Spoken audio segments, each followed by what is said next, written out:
Saturday morning, and with that north wind about 15 to 20, producing wind chills in the 20s. We'll talk more in detail about how long this chilly air is going to stick around. Got your 7-day forecast in a few minutes. I'm Dan City, thank you. The show support victims of yesterday's mass shooting after the Super Bowl celebration. Community and faith leaders, along with some friends of those affected by the tragedy, they were all there. Organizers wanted to promote unity. Meantime, new video of the shooting was released.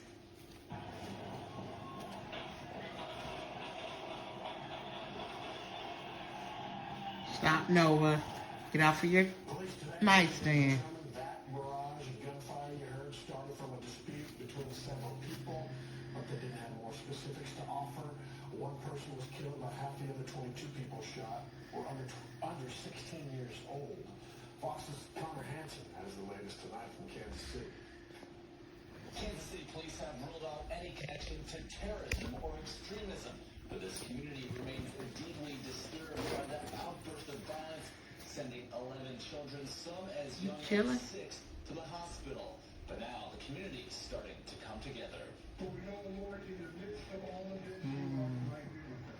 Kansas City is still reeling, gathering at a vigil Thursday night as the city tries to heal after.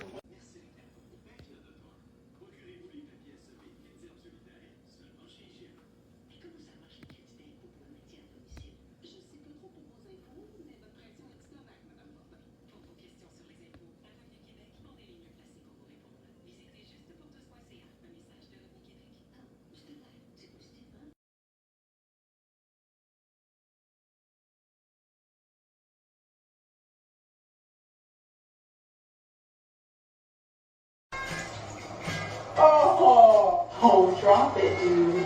Oh, there's no stopping him, whatever he can find.